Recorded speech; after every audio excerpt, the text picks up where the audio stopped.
Hey everyone, I'm Peter Stories here to guide you today. If you use this video to drift off to sleep, please tap like, hit subscribe, and drop a comment telling me where you're watching from and what time it is there. Now settle in, get cozy, and let yourself relax.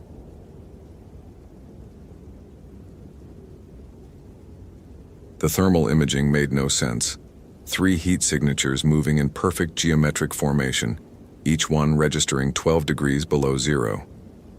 Robert Fitzgerald lowered the FLIR Scout and rubbed his eyes, convinced the device had malfunctioned.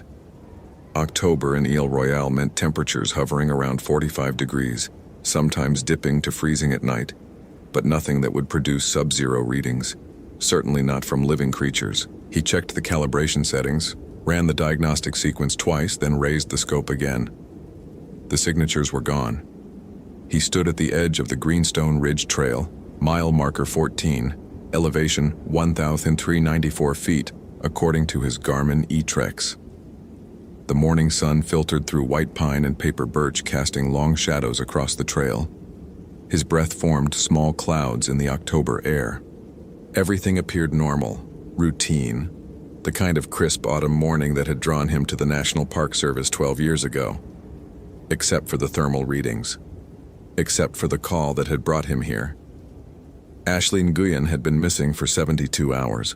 26 years old, experienced backcountry hiker, proper permits, appropriate gear. She'd checked in via satellite phone on Monday evening from her camp near Siskiwit Lake, mentioned she was heading north toward Feldman Ridge.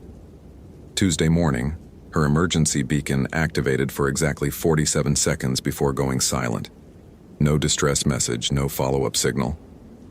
Robert had documented every detail in his field notebook, the same leather-bound moleskin he'd carried since his first season at Yellowstone. Date, time, coordinates, weather conditions, equipment manifest. He approached every search and rescue operation the same way, methodical, thorough, emotion removed from the equation. Facts led to conclusions. Data produced results. The NPS had assigned him to Ile Royale 3 months ago, a lateral move from Grand Teton that he'd requested specifically for the isolation. Fewer tourists, less drama, more time for serious wildlife research. The island sat in Lake Superior like a fortress, accessible only by seaplane or ferry, 45 miles from the nearest mainland shore. The park covered 850 square miles of designated wilderness, home to precisely 28 gray wolves and roughly 1,600 moose, populations he tracked with the kind of precision others reserved for financial portfolios. He'd partnered with Sarah Blackwood, the only other ranger stationed at the Wendigo headquarters on the island's western shore. She'd grown up in Duluth, knew Superior's moods like some people knew their siblings. When the beacon alert came through, she'd immediately checked the weather data. "Front moving in from the northwest," she'd said, pointing at the barometric readings on her laptop. "We've got maybe 36 hours before conditions deteriorate." Robert had nodded, already calculating grid search patterns, optimal coverage routes, statistical probability zones based on Ashley's last known position and typical hiker behavior patterns. Now, standing alone on the Greenstone Ridge with impossible thermal readings, he felt the first whisper of something that might have been unease, though he immediately categorized and dismissed it. Equipment malfunction, temperature inversion, some logical explanation that would reveal itself with proper investigation. He continued north, following the trail toward Ashley's last known coordinates. The forest pressed close on both sides, dense undergrowth of thimbleberry and hobblebush beneath the canopy. His boots crunched on fallen leaves, the sound loud in the morning stillness. He'd left Wendigo headquarters at 0530 hours, wanted to cover the primary search zone before the day warmed up and scent trails degraded further. The trail curved east following the ridgeline. Robert paused every 100 yards to document conditions: soil moisture, vegetation disturbance, animal tracks. He photographed everything with his Canon PowerShot, recorded GPS coordinates in his notebook. At mile marker 16, he found the first sign. A paper birch roughly 8 inches in diameter, stripped of bark in a spiral pattern. The exposed wood underneath showed deep gouges, parallel marks that looked almost like claw marks, except they ran vertically for 6 feet up the trunk. Too high for any animal on the island. too deliberate to be storm damage. He photographed it from 4 angles, measured the gouge depths with his pocket tool, 3/4 of an inch, consistent spacing, added detailed notes to his documentation. Possible bear activity, except Isle Royale had no bears. The last confirmed sighting had been in 1952. 200 yards further, he found another marked tree, then another. 5 trees total, all paper birch, all stripped in the same spiral pattern, all with those impossibly high vertical gouges. Robert stopped at the 5th tree, running his fingers across the exposed wood. The gouges were fresh, sap still tacky. He checked his thermometer, 48 degrees, rising with the morning sun. But when he touched the marked bark, his fingers came away numb with cold. He pulled his hand back, stared at his fingertips. They'd gone white, bloodless, as if he'd plunged them into ice water. Feeling returned slowly, painful pinpricks of circulation. He touched the tree again, same result. The wood around the gouges radiated cold that his thermometer couldn't register. Document it. That was the protocol. He photographed his hand against the tree, recorded the temperature discrepancy, noted the physiological response. Facts. Data. Conclusions would follow. The trail descended toward Siskiwit Lake, switchbacking through thicker forest. Robert checked his GPS. Ashley's last satellite call had originated from coordinates half a mile ahead, on the lake's northern shore. He increased his pace, boots finding purchase on the rocky trail, breath coming faster now with exertion. He smelled the camp before he saw it. The odor hit him at 100 yards out, something chemical and organic at once, like formaldehyde mixed with spoiled meat. Robert pulled his radio, keyed the transmit button. Wendigo Dispatch, Fitzgerald. I've located what appears to be Nguyon's campsite. Requesting backup and medical response, over. Static.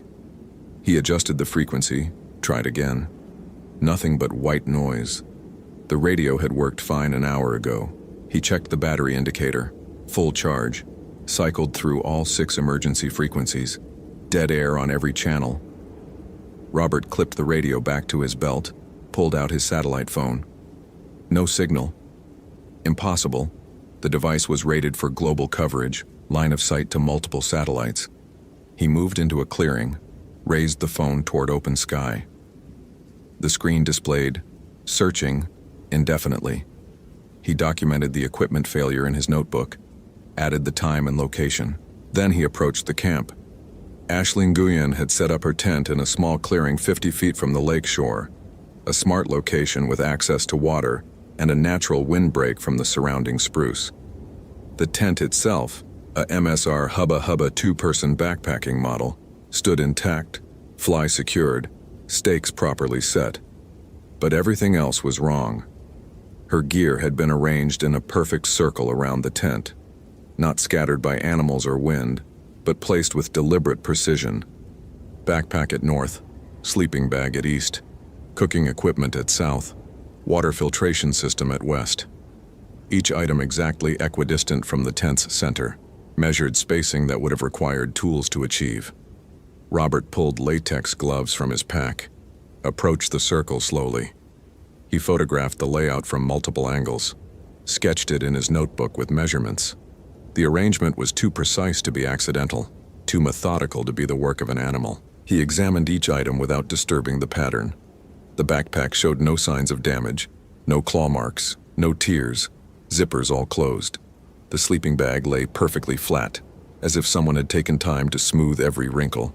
The camp stove sat upright, fuel canister properly attached, but when Robert checked the gauge, it read completely empty, despite Ashley's supply manifest indicating she'd brought a full canister. The tent door hung open. Robert knelt at the entrance, peered inside. More geometry. Ashley's clothing had been folded and stacked in a pyramid. Shirts at the base, pants in the middle, jacket on top. Her hiking boots sat beside the pyramid, laces tied in identical bows. Her headlamp hung from the tent's center loop, turned on, but emitting no light despite fresh batteries visible in the casing. And on the tent floor, drawn in what looked like ash, a symbol. Robert had seen hundreds of indigenous petroglyphs and pictographs during his career, but nothing like this. The symbol consisted of concentric circles surrounding a spiral, with 6 lines radiating outward like spokes. Something about the proportions made his eyes hurt, made him want to look away even as he forced himself to photograph it. He backed out of the tent, stood up too quickly. Dizziness swept through him, vision graying at the edges. He bent forward, hands on knees, forcing breath into his lungs. The chemical smell was stronger here, making his eyes water. When his vision cleared, he saw the journal. It sat outside the circle, placed on a flat stone 30 feet from the tent. A standard field notebook, identical to his own, the kind NPS Rangers carried for trip documentation. Robert approached it carefully, photographing it in situ before picking it up. Ashley Nguyen's handwriting covered the pages, entries dated from the previous week. The first several pages detailed normal hiking observations, trail conditions, wildlife sightings, weather notes. Then the tone shifted. October 16th. Heard something following me today. Stayed just outside of visual range, but I could hear it moving parallel to the trail, large based on the sound of brush displacement. Possibly moose, though movement pattern seems wrong. Stopped when I stopped. Started when I started. October 17th. The following continued all day. Managed one clear glimpse. Tall, much taller than a moose. Pale, moved wrong, like joints bending in directions they shouldn't. Probably just exhaustion playing tricks. Need to hydrate more. October 18th. It spoke to me last night. I know how that sounds, but I heard it clearly. Voice coming from the forest beyond my tent. It spoke in a language I don't know, but somehow I understood. It said it was hungry. It said it had been hungry for so long. It asked if I understood hunger. October 19th. I'm so hungry. Ate all my food yesterday, but I'm still hungry. The hunger is different now, deeper. It's not in my stomach. It's in my bones, my teeth. I can feel it in my jaw, aching to close on something, anything. I tried to catch fish from the lake, but my hands were shaking too badly. The thing, I saw it again today, closer this time. Antlers, I think, or bones growing from its head, eyes that don't reflect light, just absorb it. October 20th. I understand now. The hunger is a gift. The hunger makes you pure. The hunger strips away everything unnecessary, emotion, memory, desire, until only the essential remains. Feed, consume, grow. I met someone on the trail today, another hiker. Wanted to tell them about the hunger, about how beautiful it is once you accept it. But they ran. They always run. October 21st. I can hear it calling my name. My real name. The one even I don't remember anymore. It knows what I am, what I'm becoming. The cold helps. The cold slows the change, makes it last longer. I've been lying in the lake water for hours, watching the surface freeze around me. Ice forms in patterns, did you know that? Geometric patterns that echo the symbol. Everything echoes the symbol. The symbol is the hunger made visible. October 22nd. I don't need to eat anymore. The hunger has moved beyond food. It consumes something else now. Something that comes from living things when they realize what's going to happen to them. Fear has a taste, did you know that? It tastes like copper and salt and electricity. I tasted it from the hiker yesterday. Just a little. Just enough to understand. They're probably dead now. Or becoming. It's hard to tell the difference. The entries stopped there. Robert stood holding the journal, hands trembling despite his attempts at clinical detachment. He forced himself to read through the passages again, looking for signs of drug use, mental illness, any rational explanation for the deterioration documented in Ashley's increasingly erratic handwriting. Hypothermia could cause hallucinations. Dehydration affected judgment. Possible contamination in her food supply, bacterial or fungal compounds that could produce psychotropic effects. But none of that explained the camp's geometric arrangement. None of that explained the cold radiating from the marked trees. None of that explained the impossible thermal readings he'd documented that morning.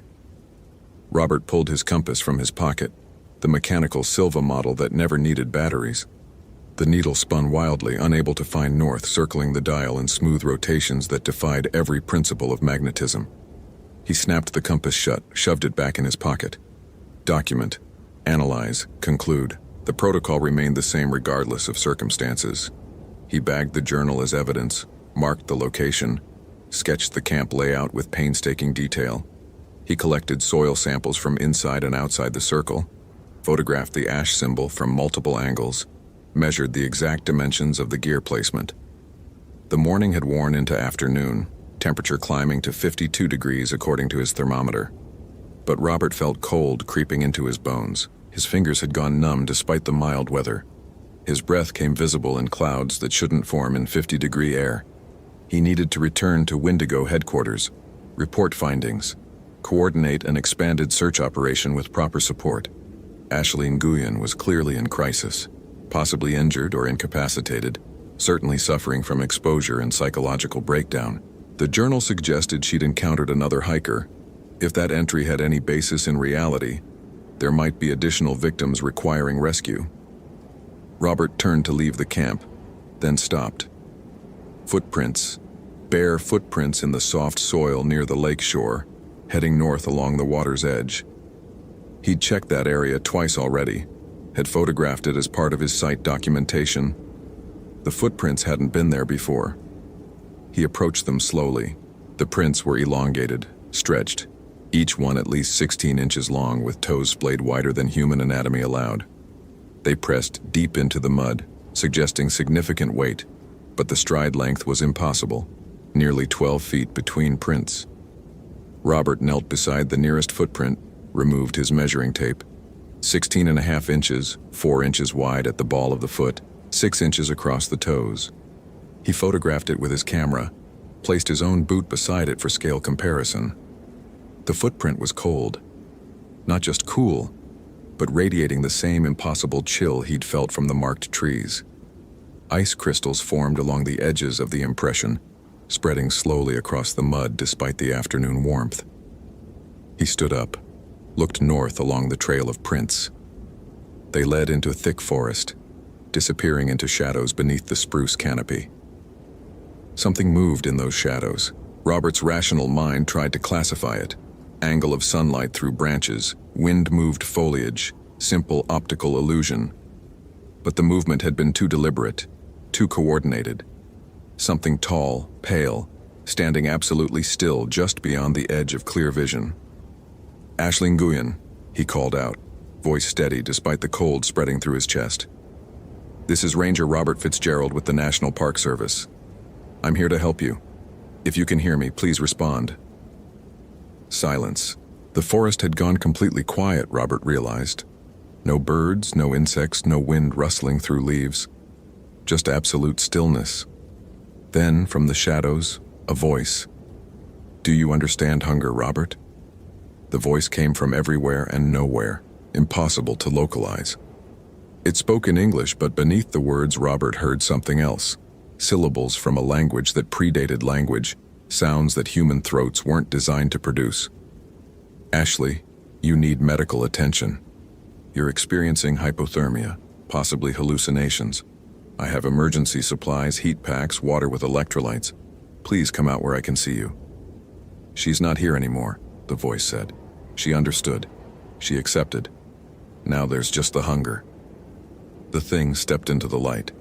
Robert's mind rejected what he saw, tried to impose familiar patterns on alien geometry. He saw antlers, but they were too white, too smooth, growing from a skull that stretched vertically in proportions that violated every principle of skeletal architecture.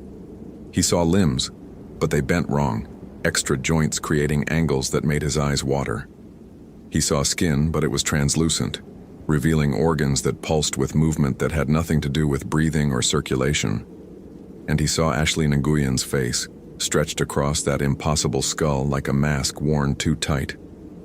She was so hungry, the thing said with Ashley's mouth. Starving herself all her life, always running, always burning, never feeding. The hunger was already there. I just helped her understand it. Robert's hand moved to his radio automatically, training overriding terror. The device was still dead. His satellite phone remained signalless. He was alone, 6 miles from headquarters, facing something his rational mind insisted couldn't exist. "You're not real," he said, voice barely steady. Stress response, pattern recognition failure, possibly airborne hallucinogen in the local fungal population. The thing laughed, sound like breaking ice. "That's beautiful," it said. "That's exactly what she said. You document, you measure, you categorize, building walls of data against the dark. But the dark doesn't care about your numbers, Robert. The hunger doesn't care about your protocols." It moved closer, each step covering impossible distance, body flowing across the ground in ways that violated physics. The cold intensified, spreading from the creature in waves. Ice formed on the nearby trees, crystals spreading in spiral patterns that echoed the symbol in Ashley's tent.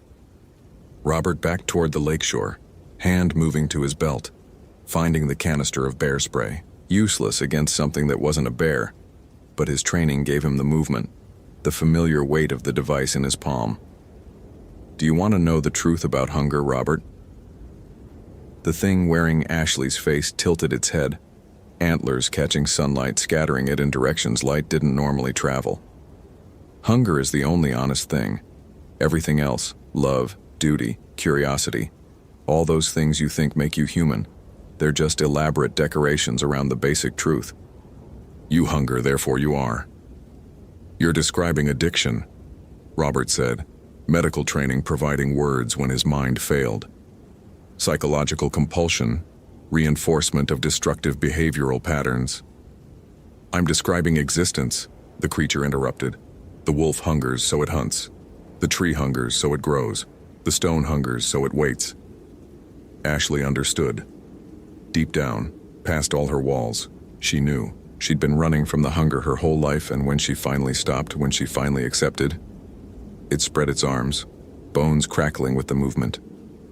She became free. Robert's thumb found the safety on the bear spray. "What happened to the other hiker, the one Ashley mentioned in her journal?" "Growing," the creature said. "Changing. There's a camp 3 miles east, near Hidden Lake. You should check on them. You're very thorough, Robert. Very methodical. You'll want to document their transformation properly. There are more of you. More of us," it corrected. Ashley understood. "I'm not separate from her. I'm what she always was, under the training and discipline and control, the hunger that drives every living thing. I just helped her see it clearly." The creature took another step, close enough now that Robert could see Ashley's eyes staring out from that stretched face, could see recognition in those pupils, could see something that might have been her consciousness still present, trapped in a body that had been reshaped by something ancient and terrible. "What are you?" Robert asked, the question emerging despite his attempts at clinical detachment. "Names are difficult," the creature said. "Your species has dozens of them. Wendigo, the Ojibwe called us. Wendigo, Witico. Names for the hunger that walks, for the cold that consumes. We've been here longer than your kind. We'll be here after you're gone. We're patient, we're persistent, and we're always, always hungry." It lunged. Robert fired the bear spray stream of oleoresin capsicum, hitting the creature directly in the face. It didn't even slow down. Claws, impossibly long, bone-white, raked across his chest, shredding his jacket, scoring lines across his ribs. He stumbled backward, boots finding empty air, and fell. The lake water hit him like a wall, temperature somewhere in the 40s, cold enough to trigger instant gasping reflex. Robert plunged under, vision blurring, lake bottom dropping away beneath him into darkness that seemed far too deep for Siskiwit Lake's documented depth of 40 feet. He kicked upward, broke surface, gasped air. The creature stood on the shore, watching with Ashley's eyes. "The water won't save you," it called. "Nothing will. But you can still choose. You can understand the hunger, accept it, let it make you clean. Or you can fight and starve, and eventually beg for what I'm offering freely now." Robert swam for shore, 30 feet of frigid water seeming like 30 miles. His muscles cramped, hypothermia setting in fast. Behind him, he heard splashing, looked back to see the creature entering the water, moving through it like it was air. He reached shore at a different point, pulled himself onto rocks, lungs burning, body shaking. His GPS had survived the dunking, waterproof to 90 feet, showing coordinates 200 yards southeast of Ashley's camp. He ran. The forest blurred around him, rational thought replaced by pure survival instinct. His training screamed at him to stop, to establish position, to signal for help. But his radio was dead, his sat phone useless, and something impossible was hunting him through terrain he'd thought he understood. Robert ran until his legs gave out, collapsing against a granite outcrop a mile from the lake. He pulled his emergency supplies, stripped off his wet clothes, wrapped himself in the space blanket. His hands shook too badly to hold his notebook, but he forced himself to document, to maintain the protocol that had defined his career. The entries were barely legible, handwriting degraded by cold and fear, but he recorded everything. The creature's appearance, Ashley's transformation, the impossible physics of its movement. He dated each entry, noted precise times, GPS coordinates, facts, data. Some rational explanation existed, must exist, would reveal itself with proper analysis. The sun descended toward the western horizon, temperature dropping fast. October in Isle Royale meant nightfall by 7 p.m., full darkness by 8. Robert had 4 hours of daylight remaining, 6 miles to Wendigo headquarters, no functional communication equipment. He inventoried his supplies. Emergency blanket, water purification tablets, energy bars, first aid kit, flashlight with spare batteries, lighter, 50 feet of paracord, standard SAR loadout, adequate for typical rescue scenarios, completely inadequate for this. Robert stood, body still trembling from the lake water, and started moving. Not running, that would exhaust him too quickly, but a steady walking pace that covered ground while conserving energy. He followed his GPS, heading southwest toward headquarters, staying on established trails when possible. The marked trees appeared everywhere now. He passed dozens of stripped birches, each one bearing those vertical gouges, each one radiating cold that his thermometer couldn't measure. The spiral pattern repeated, carved into bark, scratched into stone, traced in arrangements of fallen leaves. The symbol from Ashley's tent, the hunger made visible. At mile marker 12, he found the second camp, another tent, another geometric arrangement of gear, another journal left sitting on a stone. Robert approached it like a crime scene, documenting everything despite his shaking hands, despite the growing awareness that documentation might not matter, that his carefully recorded observations might never be seen by anyone who could help. The journal belonged to James Hardwick, 34, solo hiker from Minneapolis. His entries followed the same pattern as Ashley's, normal documentation degrading into paranoia, paranoia transforming into acceptance, acceptance becoming something worse. The final entry, dated yesterday, "The hunger is beautiful. Why did we ever think it was something to deny? I can feel my body changing, bones lengthening, skin tightening. It hurts, but the pain is proof I'm becoming something more honest. The cold helps. The cold makes the transformation last longer. I want it to last forever." Robert bagged the journal, added it to the growing evidence in his pack. 2 confirmed transformations, possibly more. The creature had mentioned a camp near Hidden Lake, 3 miles east from Ashley's location, which meant... He checked his map. Hidden Lake sat isolated in the island's interior, accessible only by a poorly maintained trail. If there was another camp there, another transformation, that meant at least 3 victims, 3 that he knew about. The thought crystallized slowly through his hypothermic confusion. Ashley's journal mentioned encountering another hiker on October 21st, 4 days ago. James Hardwick's journal was dated through October 23rd, yesterday. How many other hikers had come through Isle Royale in the past week? How many had encountered the creatures? How many were transforming right now, bones lengthening, skin stretching, hunger replacing humanity? Robert's radio crackled to life.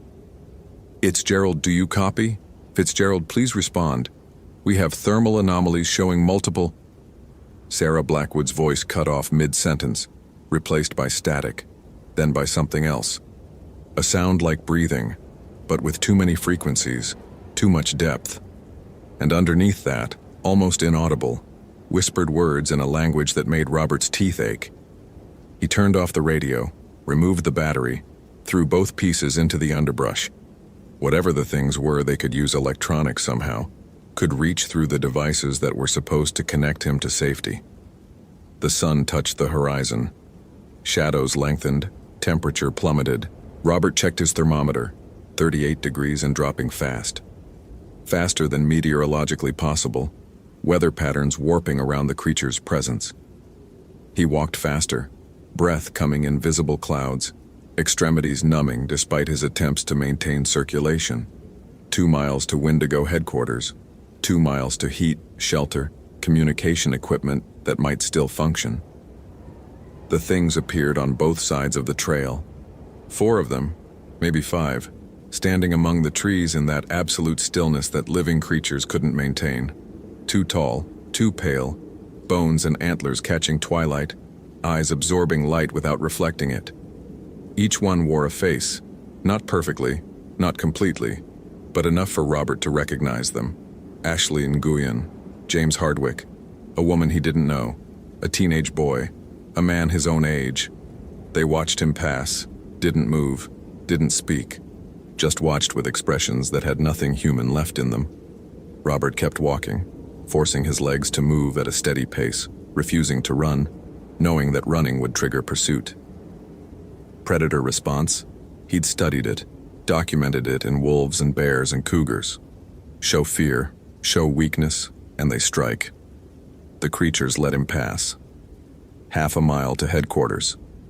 The trail descended toward the lakeshore, following the rocky beach. Superior stretched away to the north, water dark under gathering clouds. Weather front moving in, just like Sarah had predicted. 36 hours, she'd said. That was 72 hours ago. Had it really been 3 days? Time felt unstable, stretched and compressed like Ashley's face on that impossible skull. Wendigo headquarters appeared through the trees. A cluster of buildings huddled against the shore, lights visible in the windows, generator humming its familiar rhythm. Robert stumbled toward it, professional detachment finally crumbling, legs nearly giving out on the last 100 yards. The door was locked. He pounded on it, yelled Sarah's name. No response. He circled the building, checking windows, looking for movement inside. The lights were on. The computer monitors glowed in the operations room, but no one was there. Robert broke a window, climbed through, landed on the operations room floor in a shower of glass. The heating system was running, pushing warm air through the vents, but the warmth felt wrong somehow, inadequate, unable to penetrate the cold that had sunk into his bones. He found Sarah's jacket hanging on her chair. Her coffee mug sat on the desk, still half full, cold. Her computer showed the last website she'd accessed, a page about Ojibwe folklore, specifically entries on Wendigo psychosis. Wendigo psychosis. Robert had read about it during his graduate work in cultural anthropology, a culture-specific syndrome observed in Algonquian communities, characterized by intense craving for human flesh, fear of becoming cannibalistic, associated with severe isolation and resource scarcity. Most anthropologists categorized it as a psychological response to extreme environmental stress. But what if they were wrong? What if the syndrome wasn't psychological at all, but an infection, a transformation, something real that indigenous communities had observed and documented for centuries, while Western science dismissed it as superstition? Robert pulled up the browser history, followed Sarah's research trail. She'd spent hours reading about Wendigo encounters, about traditional methods of dealing with the possessed, about the Cree practice of binding and relocating affected individuals, about the Ojibwe belief that some hungers couldn't be satisfied, only contained. Her final search, timestamped 2 hours ago, how to kill a Wendigo. The results were contradictory. Some sources claimed fire was the only solution, that the creatures had to be burned completely, reduced to ash, or they'd regenerate. Others insisted on specific rituals, ceremonies that required knowledge passed down through generations. A few suggested that transformation was permanent, that there was no cure, only prevention. Robert documented everything, photographing Sarah's research, downloading files to a USB drive. Protocol, evidence, the rational framework that had sustained him through 12 years of dangerous rescues, fatal accidents, emergency crisis management. The framework was cracking. He checked the emergency radio equipment, the satellite uplink, the cell phone booster. All dead, showing power but producing only static, as if something had severed the connections between the island and the rest of reality. Robert pulled up the thermal imaging system, the same equipment that had shown him those impossible readings that morning. The screen displayed dozens of signatures around the headquarters, each one registering below zero, each one standing perfectly still in a geometric pattern that echoed the symbol from Ashley's tent. They'd surrounded the building. He switched to the security cameras, 12 different feeds showing different angles around the compound. Every camera showed the creatures, standing motionless, faces visible in the gathering darkness. Ashley Nguyen, James Hardwick, the unknown woman, the teenage boy, the middle-aged man, and Sarah Blackwood. She stood directly in front of the main door, close enough that Robert could see the transformation hadn't completed yet. Her face still looked mostly human, features stretched but recognizable. But her eyes, even through the grainy camera feed, Robert could see her eyes had changed, pupils expanding until no white remained, just darkness that absorbed light without reflecting it. She looked directly at the camera. "Robert," she said, voice carrying perfectly through the door despite no visible speaker system. "It's not what you think. It's not bad. It's clarity. It's understanding. It's finally being honest about what we are." Robert backed away from the monitors, mind trying to process, to categorize, to maintain some framework of understanding. "I fought it," Sarah continued, "for hours. Tried to rationalize, to explain it scientifically. Just like you're doing now. But there's no science that covers this, Robert. This predates science. This is older than humanity, older than consciousness. This is the foundation everything else is built on." The creatures moved closer, visible through the windows now, faces pressing against glass. "You're hungry too," Sarah said. "You've always been hungry. Hungry for knowledge, for understanding, for control over chaos. Different hunger than Ashley's, different than mine, but hunger nonetheless. We're all starving in our own ways. This just makes it visible." Robert grabbed his notebook, forced his trembling hands to write. Documentation, evidence, facts and observations that might help someone someday understand what had happened here. But even as he wrote, part of him whispered that no one would read these notes, that the weather front would isolate the island for days, maybe weeks, that by the time help arrived, everyone on Isle Royale would be transformed or dead, or fled into the forest to hunt and hunger forever. "Come outside," Sarah called. "Face it, accept it, or spend your last hours hiding, pretending your numbers and notes mean something against the dark." Robert checked the emergency supplies, found the flare gun, loaded it with shaking hands. Fire. Multiple sources had mentioned fire. Maybe that would work. Maybe it would just make things worse, but he had to try something. Had to maintain agency against the transformation creeping through the island. He smashed another window, aimed the flare gun at the nearest creature, fired. The flare hit Ashley Nguyen's transformed body directly in the chest, burning magnesium igniting her translucent skin. She screamed, sound like ice breaking, like bones snapping, and fell backward into snow that hadn't been there a moment ago. Snow, in October. On the ground, accumulating fast, temperature plummeting through freezing towards zero. The other creatures moved, smooth coordinated motion, converging on the headquarters. Robert loaded another flare, fired through a different window, hit the teenage boy in the shoulder. Same result, burning, screaming, retreat. But there were too many of them, and he had only 6 flares. He retreated to the interior office, barricaded the door with filing cabinets, shoved his notes and recordings into his pack. The walls wouldn't hold for long, but maybe long enough for him to what? Run? Hide? Transform the horror of the past 3 days into neat documentation that no one would ever read? Robert sat on the floor, back against the barricade, notebook open on his lap. He forced himself to think like a scientist, to categorize observations, to look for patterns. Fact: the creatures radiated cold. Measurable, consistent, defying thermodynamic principles. Fact: they communicated through electronic devices, suggesting either electromagnetic manipulation or sophisticated mimicry.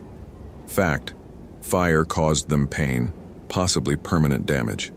Fact: transformation appeared to be progressive, requiring multiple days, triggered by some combination of isolation, environmental stress, and the creature's proximity. Fact: Ashley's journal mentioned accepting the hunger. Sarah had used similar language, implying psychological component, vulnerability to suggestion or infection. Conclusion: the creatures might be psychosomatic manifestations given physical form through... No. That was rationalization, attempting to impose scientific framework on something that violated science's basic assumptions. The creatures weren't psychological. They weren't manifestations. They were real, physical, dangerous. They were Wendigo. The barricade shuddered, filing cabinet scraping across floor. Robert grabbed the flare gun, loaded his fourth flare, aimed at the door.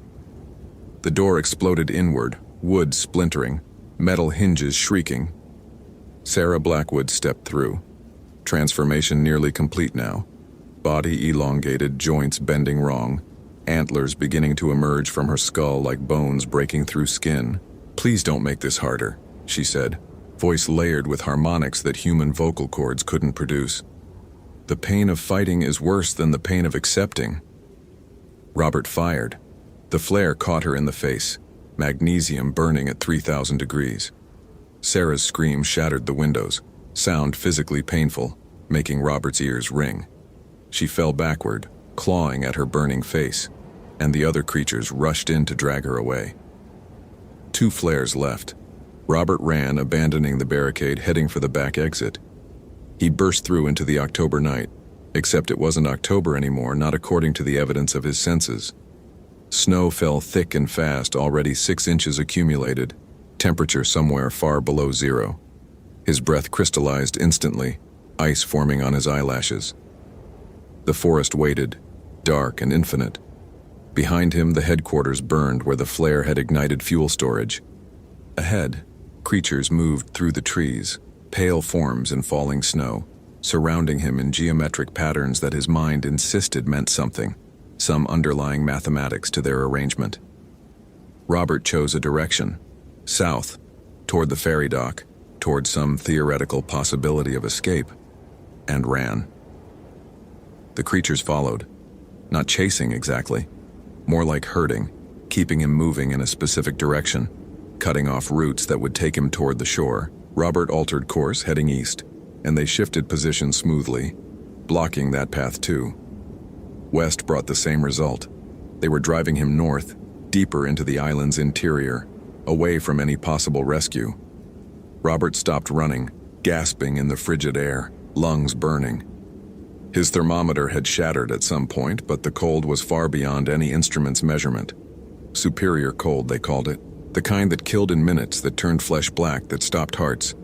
Yet Robert was still alive, still conscious, still able to think despite the hypothermia that should have incapacitated him hours ago. "Why am I not dead?" he shouted into the falling snow. "Why haven't you killed me?" Sarah emerged from the trees ahead, face still smoking from the flare burn but healing, skin knitting itself back together in time-lapse motion. "Because you're not food," she said. "You're becoming." "No." Robert backed away, hand reaching for the flare gun. 1 shot left. "I'm not accepting this. I'm not transforming. You're starving," Sarah interrupted. "Can't you feel it? The hunger growing? You've been denying it for days now, using your protocols and documentation as walls against the truth. But the walls are crumbling, Robert. You can feel them crumbling." And he could. That was the horror of it. He could feel something growing in his chest, in his bones, in his teeth, a hollowness that food wouldn't satisfy, that warmth couldn't fill, an aching void that whispered terrible promises about what it would take to make it stop. "That's the hypothermia," he said, voice shaking. Physiological response to extreme cold, diminished cognitive function, hallucination. That's hunger, Sarah said gently, almost kindly. The same hunger that drove you to become a park ranger, to spend your life documenting and cataloging and trying to understand nature. You thought you were studying the wilderness, Robert. You were feeding on it, consuming its mysteries, its patterns, its secrets. We all hunger. You just haven't been honest about what you're hungry for. Robert raised the flare gun, aimed at her transformed face. Stay back. Or what? You'll burn me? I'll heal. They always heal. Fire hurts us, slows us, but it can't stop the inevitable. There are too many now. Dozens transforming across the island. By tomorrow night, hundreds. The ferry won't come in this weather. The seaplanes won't fly. Isle Royale is isolated, Robert. Perfect conditions for the hunger to spread. She took a step closer, and Robert fired his last flare. It went wide, missing Sarah completely, arcing over her shoulder into the forest behind her. But where it landed, it ignited something. One of the marked trees, bark stripped in that spiral pattern, wood saturated with some chemical the creatures produced. The tree exploded into flame despite the falling snow, fire spreading with impossible speed, jumping from marked tree to marked tree. The creatures screamed, all of them, dozens of voices raised in agony, harmony of suffering that made Robert's nose bleed, made his vision gray, made his knees buckle. Sarah fell, clawing at her head, antlers beginning to crack and splinter. Around her, the other transformed things writhed in the snow, bodies convulsing, transformations reversing in rapid, agonizing motion. Robert understood. The marked trees weren't warnings or territorial markers. They were part of the transformation infrastructure, nodes in a network that connected all the creatures shared their collective hunger. Burning the trees severed the connections, disrupted the pattern. He ran back toward the headquarters, toward the fire now consuming the building, grabbed a burning brand from the wreckage. The heat seared his frozen hands, but he held on, carried the flame into the forest. Every marked tree he touched exploded into fire. The pattern spread, jumping from tree to tree faster than he could track, flames racing through the network like neurons firing. The creature's screams intensified, sound becoming almost subsonic, vibrating through the ground. Robert fell to his knees in the snow, watching the forest burn, watching the impossible winter melt away as natural temperatures reasserted themselves. October returned in waves, 40 degrees, then 50, snow vanishing as if it had never existed. The creatures were changing. Their elongated bodies contracted, bones snapping back into human proportions, antlers crumbling to dust. He watched Sarah Blackwood's transformation reverse, watched her collapse into the slush, unconscious but breathing, human again. Around him, others were reverting too. Ashley Nguyen, James Hardwick, the unknown woman, the teenage boy, the middle-aged man. Dozens of people scattered through the burning forest, naked and shivering, confused and traumatized, but alive. Human. Robert forced himself to stand, to assess, to coordinate. Training reasserted itself through shock and exhaustion. He counted survivors. 37 visible from his position, probably more scattered through the forest. He checked Sarah first, found her pulse strong, breathing regular, body temperature dangerously low but rising. The headquarters was a total loss, but the maintenance sheet had survived.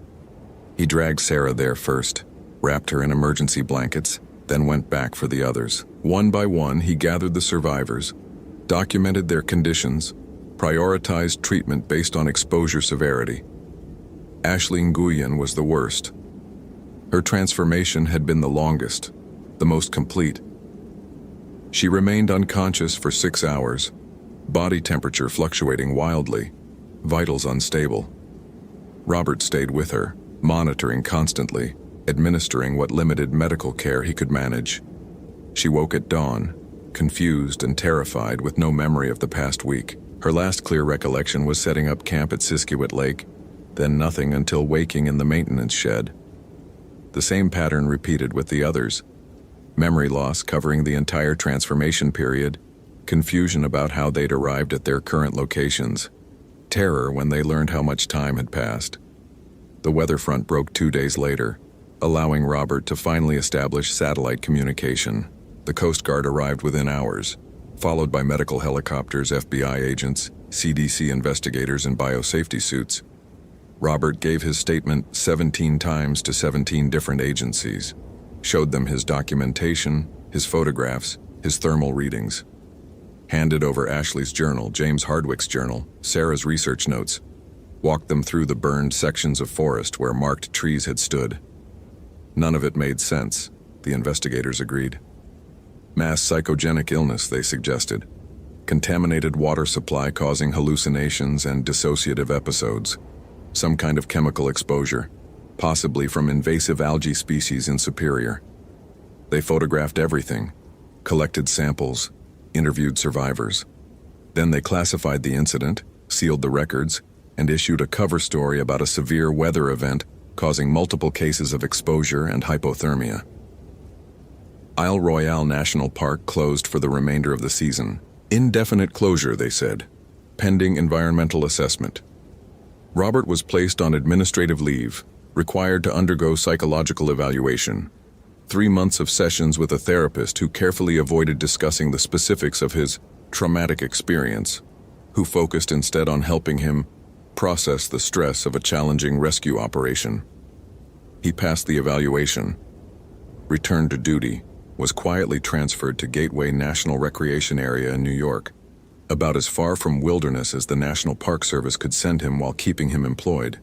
He never worked another backcountry posting. Sarah Blackwood left the Park Service entirely.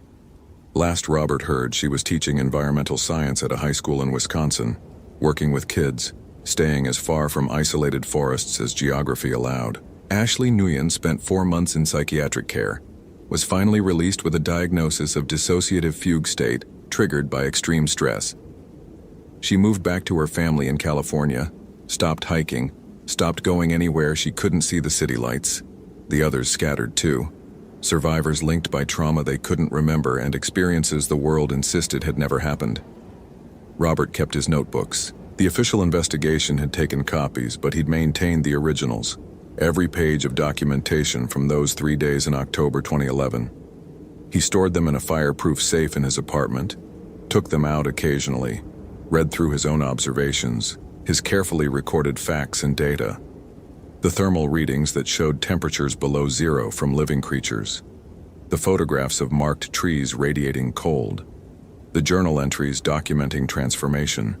Sarah's research on Wendigo mythology. His own notes describing creatures that violated every principle of biology and physics. Evidence that no one would ever believe. Sometimes, late at night, Robert would pull out his old topographic maps of Isle Royale. He'd trace the trails he'd walked, the locations where he'd found camps, the points where marked trees had clustered. The patterns formed geometry, mathematical relationships that he'd documented, but never fully analyzed during the crisis. The patterns looked like fractals, self-similar designs repeating at every scale, creating networks that could spread exponentially once established. He researched it obsessively, comparing his maps to models of neural networks, mycorrhizal fungal colonies, even quantum entanglement patterns. The marked trees had formed a distributed intelligence, he theorized, individual nodes in a collective consciousness that used human hosts to reproduce, to spread, to feed on something more fundamental than flesh. Fear, Ashley's journal had said. Fear has a taste. Maybe that was the hunger the creatures fed on. Not physical sustenance, but something psychological, emotional. The terror of transformation, the horror of losing humanity, the existential dread of becoming something other. Robert documented these theories in new notebooks, filled pages with equations and hypotheses, created models that might explain what had happened on that island. He sent them to no one, shared them with no one, kept them locked in his safe alongside the original evidence. Because the alternative, accepting that his experience had been hallucination, that the Wendigo weren't real, that everything he'd witnessed could be explained by contaminated water or mass hysteria, that alternative was somehow worse than accepting the existence of impossible creatures that fed on human transformation. At least the Wendigo followed rules, had patterns he could document, operated according to some internal logic, even if that logic violated conventional understanding. The alternative suggested his own mind was unreliable, that his powers of observation and deduction had failed him completely. Robert couldn't accept that. His rational framework, cracked and compromised as it was, remained the only thing preventing him from sliding into paranoia or madness. He kept working, kept documenting, kept maintaining his protocols. Different setting now, urban recreation area instead of wilderness, but the same fundamental approach. Observe, record, analyze, conclude. He never went back to Isle Royale, but he monitored it remotely, checking satellite imagery, reading reports from the skeleton crew the Park Service eventually stationed there, looking for patterns, for evidence of marked trees regrowing, for thermal anomalies in the data feeds. The park reopened in 2014, 3 years after the incident. Limited access, restricted permits, enhanced safety protocols. Robert read through the new regulations, noted what they didn't say, the careful language about environmental hazards and seasonal weather concerns. The Park Service knew something. Maybe not everything, maybe not enough to act on, but they knew enough to be cautious. Robert created an alert system, automated searches that monitored news reports, missing person cases, unexplained incidents in areas with documented Wendigo folklore, Algonquian territories, northern forests, isolated wilderness areas across Canada and the northern United States.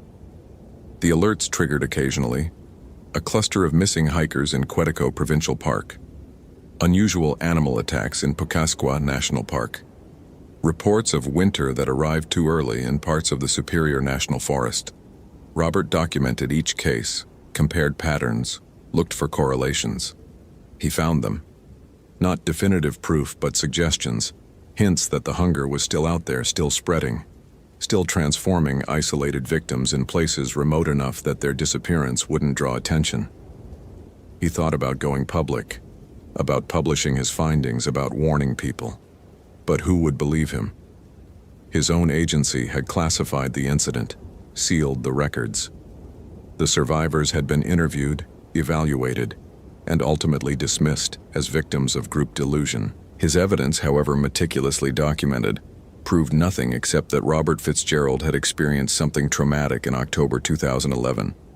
So he kept quiet, kept watching, kept documenting, and sometimes, on particularly cold nights, he would stand at his apartment window and wonder if the hunger he'd felt that day in the forest had ever truly left, if some part of it remained, buried deep, waiting for the right conditions to emerge. He'd check his reflection in the window glass, looking for signs of transformation, elongation in his features, unusual cold radiating from his skin, eyes that absorbed light rather than reflecting it. He never found anything, but the fear remained, constant companion, reminder of 3 days in October when his rational understanding of reality had shattered, and something ancient and terrible had proven itself undeniably real. Robert Fitzgerald kept his notebooks, maintained his documentation, lived his carefully ordered life, and he never stopped being hungry for answers that no amount of data could satisfy. The forest kept its secrets. The Wendigo remained, patient and persistent, waiting in the cold places, the isolated places, the places where hunger could transform into something older than humanity, waiting for the next winter, the next victim, the next transformation. Always hungry, always patient, always there. Hope you felt genuine terror. If you appreciate authentic horror rooted in real folklore, consider following for more stories. Which moment scared you most? Share your theory about what happened.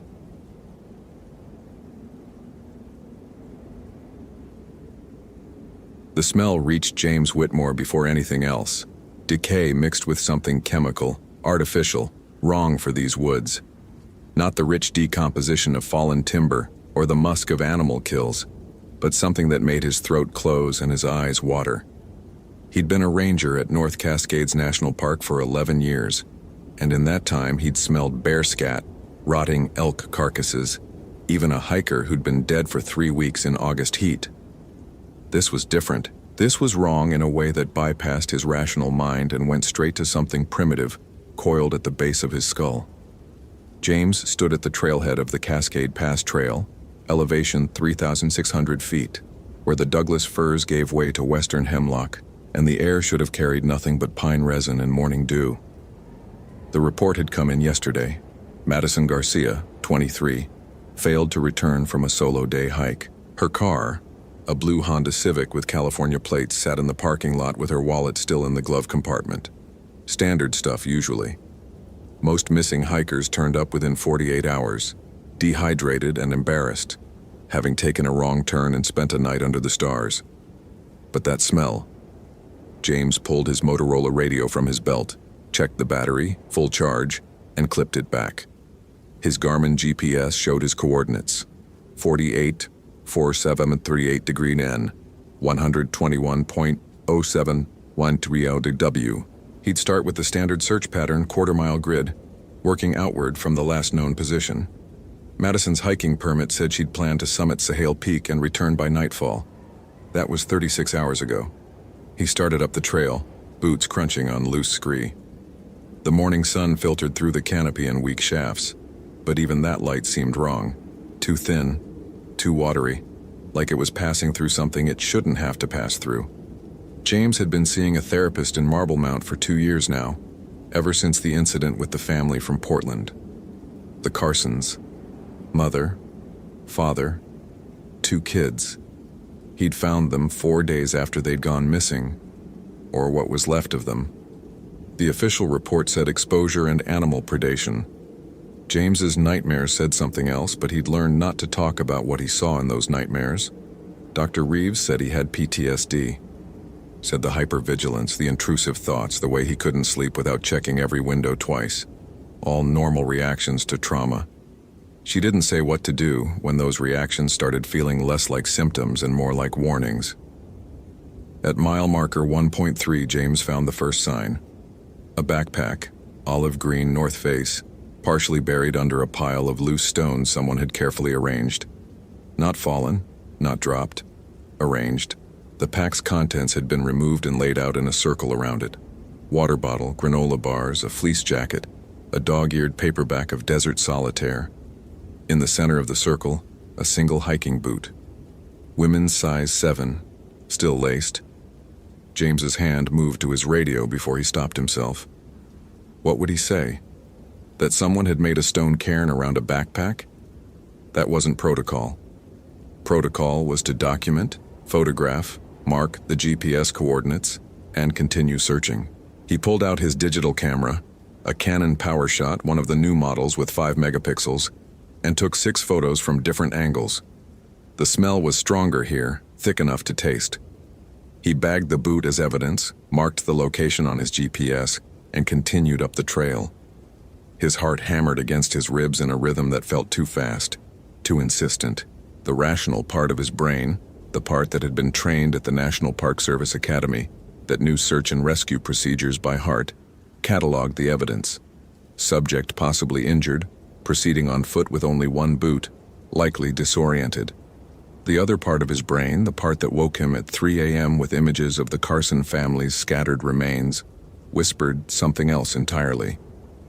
The trail switchbacked through a stand of western red cedar, massive trunks that had been growing since before the park was established in 1968.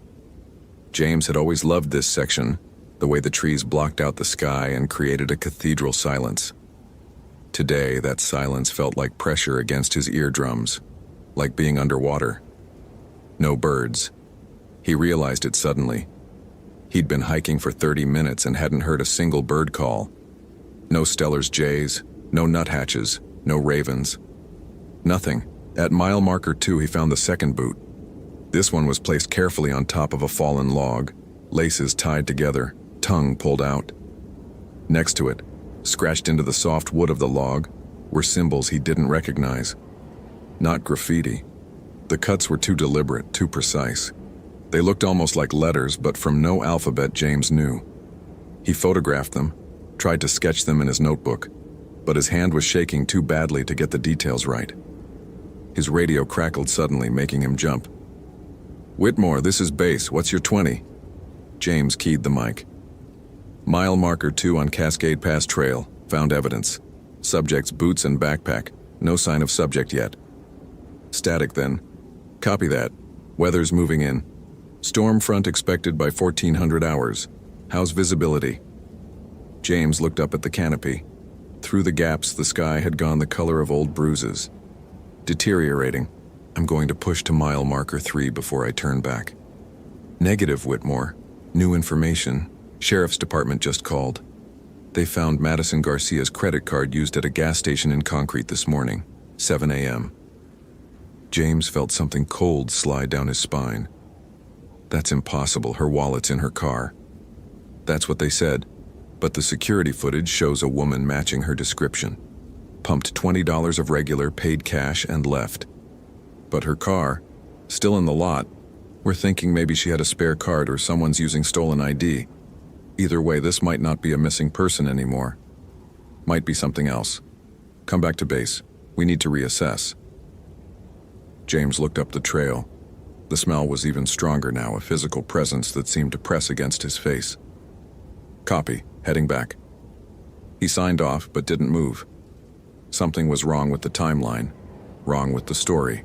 Madison Garcia had been missing for 36 hours. Her credit card had been used 7 hours ago in Concrete, 30 miles away. But her boots were here, arranged like offerings.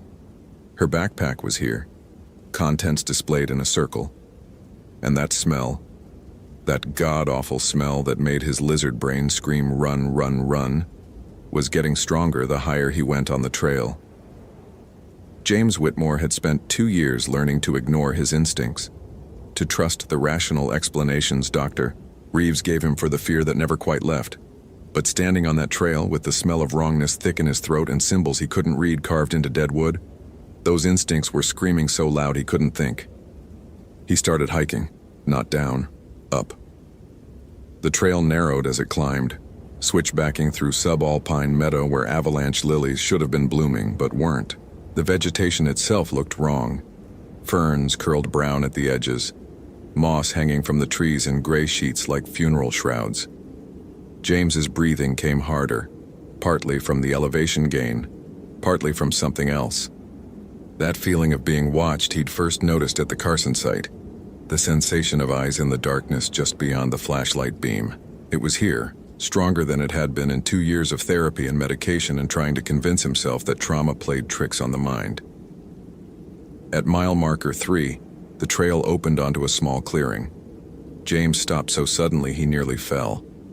In the center of the clearing was a structure made of branches and stones, something between a cairn and a lean-to, maybe 4 feet high. Inside it, folded with the precision of a military funeral, was Madison Garcia's red fleece jacket, and on top of the jacket, arranged in a pattern that made James's vision swim when he looked at it directly, were fingernails. Human fingernails, 20 of them, torn out by the roots, still trailing bits of flesh. James's camera fell from his hands. The sound of it hitting the ground seemed impossibly loud, like a gunshot in a library. He bent to pick it up, and that's when he saw the tracks. Not boot prints, not animal prints, something else. Long, elongated like human feet, but wrong, stretched, the toe impressions too long and too many. They circled the clearing, and James counted the stride length. 7 feet. Whatever made these tracks had been moving fast, loping like a wolf but on 2 legs. The Carsons had tracks like these around their campsite. James had photographed them, included them in his report. The official explanation had been a bear, standing on hind legs. But James had seen what was left of the Carsons, and no bear did that kind of damage. No bear arranged the remains the way they'd been arranged, sorted by type, bones in one pile, clothes in another, and the soft tissues nowhere to be found, as if something had been hungry enough to eat everything down to the organs and the fat and the muscle. His radio crackled again. Whitmore, acknowledge. He didn't respond. Couldn't, because beyond the clearing where the trail disappeared into a thick stand of mountain hemlock, something was standing. Not walking, not moving, just standing. Tall and impossibly thin, its silhouette wrong in ways James's eyes kept trying to correct but couldn't. It was the color of exposed bone, or maybe it was bone, he couldn't tell from here. Antlers? No, not antlers. Something that looked like antlers but branched in geometries that hurt to see, rose from its head, and even from 50 yards away, James could smell it. That chemical decay, that wrongness that had been getting stronger with every step he took up the trail. The thing tilted its head, and James heard a sound like breaking ice, like snapping branches, like his own teeth chattering in February cold. It took a step toward him. Another, moving with the jerky, disjointed gait of a marionette with half its strings cut. James ran. He didn't remember the decision to run, didn't remember turning around. 1 second he was staring at the thing, the next he was crashing down the trail, boots sliding on loose scree, arms windmilling for balance. Behind him, that sound. Crack, crack, crack, like someone walking on frozen pond ice. The warning before everything gives way. He didn't look back. Looking back at the Carson site had given him 2 years of nightmares. He wasn't going to make that mistake again. The trail blurred past. James's lungs burned, his legs screamed, but he didn't slow down until he reached his truck at the trailhead. His hands shook so badly he dropped his keys twice before getting the door open. He climbed in, locked the doors. Useless, he knew it was useless, but he did it anyway, and grabbed his radio. "Base, this is Whitmore, I need..." His voice cracked. He swallowed, tried again. "I need immediate backup at Cascade Pass trailhead. Possible." What? Possible what? Possible dangerous wildlife encounter requesting armed response. The radio was silent for a long moment. Then, Whitmore. What kind of wildlife? James looked up at the trail. The thing was there, standing at the edge of the tree line. Too tall, too thin, its antlered head cocked at an angle that would break a human neck. Watching him. It raised one arm, too long, too many joints, and beckoned. "I don't know," James said into the radio. "I don't know what it is." "Whitmore, are you injured? Do you need medical?" The thing took a step forward into the sunlight. James got his first clear look at it and wished he hadn't. Its skin wasn't bone white, it was transparent, stretched so tight over the skeleton beneath that he could see every ridge of vertebrae, every curve of rib. Its face was human, or had been human once, before something twisted it into a mask of permanent hunger. The eyes were the worst part. Yellow-white with cataracts, but aware, intelligent, looking at him with recognition that made his bladder clench. It smiled, lips pulling back from teeth filed to points, blackened gums. And in that smile, James saw Madison Garcia, saw the Carsons, saw every missing hiker the park had lost in the past 20 years. "Whitmore, acknowledge." He tore his eyes away from the thing and started his truck. The engine turned over on the first try, small miracle, and he threw it into reverse. Gravel sprayed as he backed out of the parking space, yanked the wheel around, shifted into drive. In the rearview mirror, the thing stood watching, not following. Not yet. James drove down the access road doing 50 on curves posted for 25, hands white-knuckled on the wheel. His radio kept crackling with demands for status updates, but he couldn't make himself answer. What would he say? That the thing from his nightmares, the thing he'd convinced himself was just trauma and PTSD and his mind's way of coping with terrible things, was real? That it was standing at the Cascade Pass trailhead, wearing Madison Garcia's skin like a suit? By the time he reached the ranger station in Marble Mount, the sun was high and the sky had cleared. The Stormfront base had warned about never materialized. James pulled into his parking spot, turned off the engine, and sat there, breathing. His hands had stopped shaking. His heart rate had returned to something approaching normal. In the daylight, in the parking lot of a government building with American flags and Forest Service logos, what he'd seen on the trail seemed impossible, ridiculous. The kind of thing Dr. Reeves would gently suggest might be a flashback, a panic attack. His traumatized brain protecting itself by creating external threats he could run from. But his boots were covered in mud from the trail. His camera, he checked, still had photos of the backpack, the boot, the symbols carved in wood. Evidence. Except when he scrolled through the images, his breath caught. In the photos of the clearing, in the background behind the structure of branches and stones, there was a figure. Tall, thin, antlered, looking directly at the camera. He deleted the photos, all of them, then went inside. The station was quiet.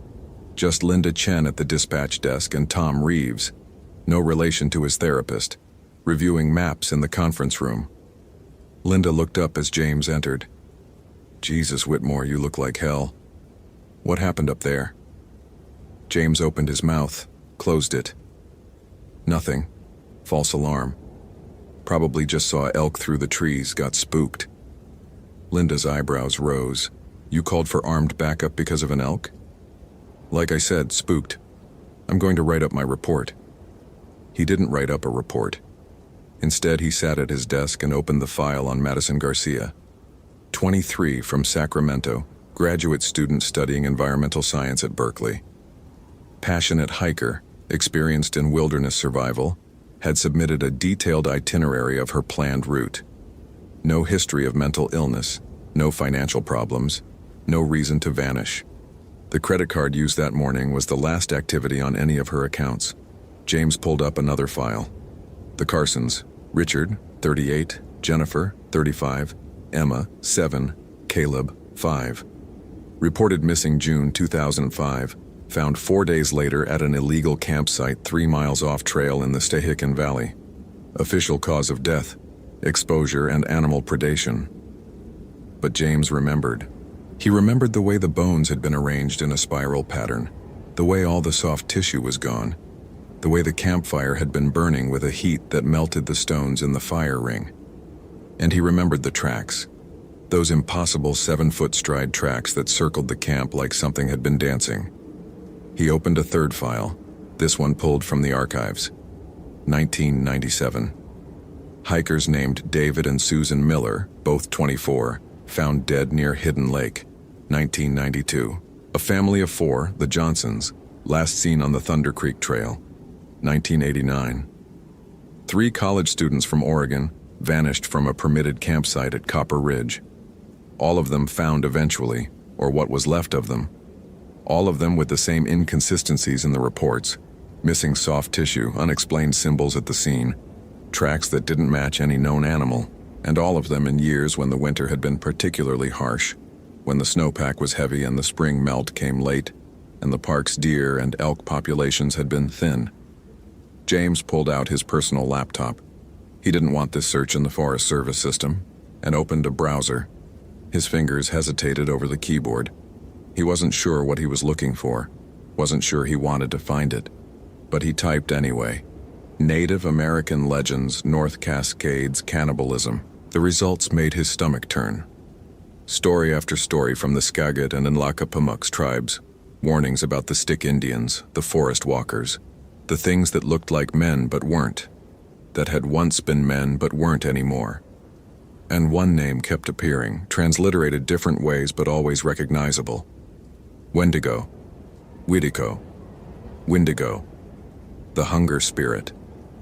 The Algonquian tribes had the most detailed accounts, but variations existed across dozens of indigenous cultures, particularly in the northern forests, where winter meant survival was measured in calories, and sometimes the only calories left were each other. The legends were consistent in their details. When a person resorted to cannibalism, they became something else.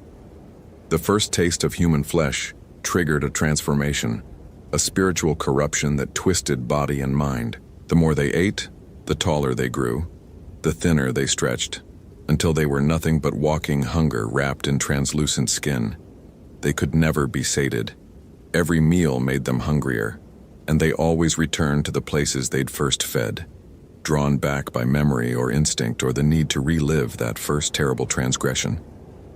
James found an academic paper from the University of Washington's Anthropology Department, published in 1998, Wendigo Psychosis and Frontier Cannibalism, Cultural Interpretation of Taboo Violation in Pacific Northwest Tribes. The author, Dr. Sarah Blackwell, had spent 10 years collecting oral histories from elders in the Cascade region. She'd documented 47 distinct accounts of Wendigo encounters spanning from the 1850s to the 1970s. Most of them followed a pattern: harsh winter, isolated trappers or hunters, desperation, the first taste, and then the transformation. The survivors, those few who'd encountered a Wendigo and lived, all reported the same details: the incredible height, the antlers made of bone-white cartilage, the transparent skin, the smell, like spoiled meat and chemical preservatives, and the eyes, always the eyes, human enough to show intelligence but alien enough to confirm that whatever looked out from behind them wasn't human anymore. Dr. Blackwell's paper concluded with a clinical discussion of Wendigo psychosis, a culture-bound syndrome where individuals became obsessed with the fear of becoming cannibals. Western psychiatry dismissed it as a manifestation of schizophrenia or anxiety disorders. But Blackwell, in her final paragraph, noted something curious. In every case where someone had been diagnosed with Wendigo psychosis and subsequently acted on those compulsions, the person had vanished into the wilderness. No bodies were ever recovered. No arrests were ever made. They simply disappeared, as if the forest itself had swallowed them. James closed his laptop and stared at the wall.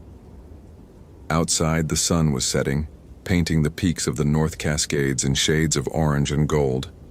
Beautiful. Deadly. He'd spent 11 years in these mountains, thought he knew every trail, every peak, every hidden valley.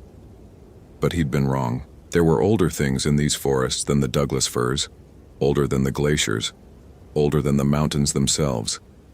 Things that remembered when this land was just ice and wind, and the desperate hunger of animals trying to survive one more winter. His phone rang. He ignored it. It rang again, and Linda's voice came through the intercom. "Whitmore, Sheriff Morrison on line 2, says it's urgent." James picked up. "Whitmore." "James, it's Tom Morrison, the Skagit County Sheriff, a good man who'd helped with the Carson investigation. I need you to sit down for this." "I'm sitting." "We found Madison Garcia, or we think we did. Concrete PD got a call about a woman acting erratically at the Gas and Go on Highway 20. When officers arrived, she was eating. James, she was eating a raccoon. Raw. She'd caught it in the dumpster and just..." He trailed off. "They tried to restrain her and she fought. Bit one officer, broke another one's wrist. Took 3 of them to get her in cuffs. They're transporting her to Cascade Valley Hospital now, but James, she's not right. The things she's saying, the way she's moving, it's like she's pretending to be human but doesn't quite remember how." James's mouth had gone dry. "What's she saying?" "She keeps asking if we're hungry. Over and over. 'Are you hungry? I'm so hungry. When will we eat?' And her teeth, James. Her teeth look filed. They're going to do a psych eval, but I wanted to call you first because of the missing person report. Can you come down to the hospital? We need someone who knows her file. I'll be there in 20 minutes. He hung up, grabbed his keys, and headed for the door. Linda called after him. "Whitmore, what's going on?" "Following up on the Garcia case. I'll be back late."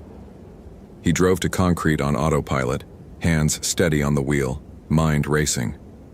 Madison Garcia was alive. She'd been missing for 36 hours, and now she was alive and eating roadkill and asking if people were hungry. James tried to imagine what could have happened to her on that trail, tried to construct a rational narrative. Maybe she'd fallen, hit her head, developed some kind of brain injury that caused behavioral changes. Maybe she'd taken drugs, had a psychotic break. Maybe she'd been attacked by a person, some crazy hermit living off-grid in the park who'd done something to her, traumatized her into this state. Except none of those explanations accounted for the backpack arranged in a circle, the boots placed like offerings, the fingernails torn out by the roots, the symbols carved in wood, or the thing James had seen at the trailhead, the tall, thin thing with transparent skin and antlers and Madison Garcia's face. Cascade Valley Hospital was a small facility serving the upper Skagit Valley, maybe 40 beds total. James pulled into the parking lot and found Sheriff Morrison waiting outside the ER entrance, smoking despite the no smoking signs posted every 10 feet. "James." Morrison ground out his cigarette. Thanks for coming. Fair warning, this is bad. I've been a cop for 28 years and I've never seen anything like this. They entered through the ER and were directed to the secure psychiatric wing. 2 concrete PD officers stood outside a room with a small window in the door. Both looked shaken. One had a bandage wrapped around his forearm, blood seeping through. "She bite you?" Morrison asked. The officer nodded. "Took a chunk out. I've had all my shots, but they're giving me a rabies series anyway. Sheriff, whatever's wrong with her, it's not drugs. I've collared tweakers, PCP freaks, bath salts, psychos. This is different." James approached the window and looked through. The room was bare except for a hospital bed bolted to the floor. Madison Garcia sat on the bed, wearing a hospital gown, wrists restrained with padded cuffs. She looked smaller than her driver's license photo, gaunt like she'd lost 20 pounds in 36 hours. Her hair hung in greasy tangles and her skin had a grayish cast. But it was her eyes that made James's breath catch. They were filmy, cataract white, but the pupils were visible beneath like shadows under ice. She sensed him looking and turned her head with that same jerky, marionette motion the thing on the trail had used. Then she smiled, lips pulling back from teeth that were definitely pointed, definitely filed. When she spoke, her voice was hoarse, damaged, like someone who'd been screaming for hours. "Ranger, I know you. I saw you on the trail. Did you like my gifts?" James forced himself to keep his voice steady. "Madison, can you hear me? Do you know where you are?" She giggled, a sound like wind chimes made of bone. "Madison's so hungry. She's always hungry now. The first taste is best, but then you need more and more and more, and it's never enough. The hunger doesn't stop. It gets bigger. You get bigger. You get so tall you can touch the sky, but the hunger gets taller, and you can never catch up. Madison, what happened to you on the trail?" "The trail." She cocked her head and James heard her neck crack. "There was no trail. There was just the winter and the cold, and the knowing that I would die if I didn't eat. And then I found them, the others, already dead, already frozen, and I thought it was okay because they were already dead. They didn't need their meat anymore. But meat tastes different when it's human meat. Tastes like coming home. Tastes like every meal you've ever wanted. Tastes like purpose." Morrison was at James's elbow. "She's been talking like this since we picked her up. Doctors can't figure out what's wrong with her. Blood work is normal except for severe malnutrition and dehydration. No drugs in her system. No signs of head trauma. But her behavior, her speech patterns, the way she moves, it's like she's imitating being human based on a description." James couldn't look away from those filmy eyes. "You need to keep her restrained. Don't let her out of that room and don't let her bite anyone else." "What do you think is wrong with her?" James finally turned to look at Morrison. The sheriff was in his 50s, weathered face, crow's feet from squinting into the sun. A practical man who dealt in evidence and procedure. How could James explain what he'd seen on the trail? How could he talk about wendigos and hunger spirits and the terrible price of cannibalism without sounding insane? "I think she ate something she shouldn't have," James said carefully. "And I think it changed her." "You mean like mushrooms?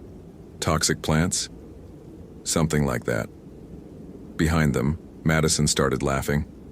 It built slowly, then crescendoed into a shriek that made both officers jump back from the door. She threw herself against the restraints, hospital bed scraping across the floor despite being bolted down. Her back arched, and James heard something crack, vertebrae separating, stretching, her arms elongated, fingers extending, skin pulling tight and translucent. The hospital gown split as her body grew taller, thinner, bones jutting through skin like tent poles through canvas. Jesus Christ. Morrison fumbled for his radio. "I need backup in psych now. Patient is..." Madison's restraint snapped, leather and steel popping like thread. She slid off the bed, unfolding to her new height, 7 feet, 8, 9, head scraping the ceiling tiles. Her mouth opened wider than should have been possible, jaw unhinging like a snake's, and that smell rolled out, thick and choking. Decay, chemicals. Wrong. "Run," James said, then louder, grabbing Morrison's arm. "Run!" They ran. The two officers were already gone, pounding down the hallway toward the main hospital. Behind them, the door to Madison's room exploded outward, frame splintering, drywall crumbling. James risked a glance back and saw it, emerge into the hallway. Too tall for the ceiling, it hunched, antlers scraping the acoustic tiles. Those cataract eyes fixed on James, and it smiled with Madison Garcia's face stretched over a skull that wasn't human anymore. "So hungry," it whispered, and its voice carried down the hallway like wind through a tunnel. "You smell warm. You smell like meat that's still moving. That's the best kind." James and Morrison hit the security door to the main hospital at full speed, slammed through, spun to pull it shut behind them. The magnetic lock clicked, heavy-duty steel designed to contain violent patients. Through the window, James watched the thing that had been Madison Garcia approach the door. It placed one elongated hand against the glass, fingers splayed and pressed. The glass cracked, fractured, but held. It tilted its head, studying them like a curious child. Then it turned and loped back down the hallway and that disjointed gate, toward the other exit, toward the officers who'd run that direction. "Call everybody," James told Morrison. "State police, Fish and Wildlife, National Guard if you can get them. Lock down the hospital. Don't let anyone in or out. And whatever you do, don't try to capture it. You can't, you can only run." "What the hell is that thing?" "It's what happens when we forget why some taboos exist." James didn't wait for Morrison to respond. He pushed through the main hospital doors and sprinted to his truck. His hands shook as he started the engine, but his mind was clear, crystalline with purpose. He knew what he had to do. The thing that wore Madison Garcia's skin was loose in concrete, and by morning there would be more victims, more transformations. The hunger was contagious. The first taste led to the second, and the second to the third, and soon there would be a pack of them, hunting through the North Cascades, driven by an appetite that could never be satisfied. James drove north on Highway 20, back toward the park. He didn't go to the ranger station. Instead, he took the service road to his cabin, a small A-frame he rented on private land adjacent to the park boundary. Inside, he pulled down the boxes he'd stored in the back of his closet 2 years ago, after the Carson investigation. The boxes he'd told Dr. Reeves he'd thrown away. Research, printouts, photos he'd taken of symbols at the Carson site and then been ordered to delete, books on indigenous legends and folklore he'd bought from used bookstores in Seattle. And buried at the bottom, wrapped in canvas, a bundle of sage and sweetgrass he'd purchased from a Skagit elder who'd asked him why he needed it. And then, when James explained what he'd seen, told him how to use it. "The hunger spirit can't be killed," the elder had said. "Once the transformation is complete, the body is just a shell. But fire purifies, sage cleanses. And if you burn the shell completely, scatter the ashes in running water, the spirit can't find a new host. It goes back to the cold places, the hungry places, and waits for the next foolish person to violate the taboo." James had thought the man was humoring him, speaking in metaphors about a purely psychological phenomenon. Now he understood the elder had been utterly, terrifyingly literal. He loaded his truck, the sage bundle, a 5-gallon can of gasoline, road flares, a fire extinguisher for afterward. Then he added his Remington 870 shotgun, not because it would kill the thing, but because it might slow it down long enough to do what needed to be done. He was loading extra shells when his cell phone rang. Morrison. "James, where are you?" "Following a lead. What's the situation?" "Bad. The Garcia woman, thing, whatever, killed 2 officers. Ate them, James. Right there in the hospital parking lot. We've got roadblocks on Highway 20. Choppers in the air, but it's heading into the forest. Moving fast. Faster than anything human should move. Let it go." "What?" "Let it go into the forest. It's heading to the place it was made, the place it first fed. I know where that is. I'm going to end this." "James, listen to yourself. You need to stand down. This is a law enforcement situation now. We'll handle it." "You can't handle it.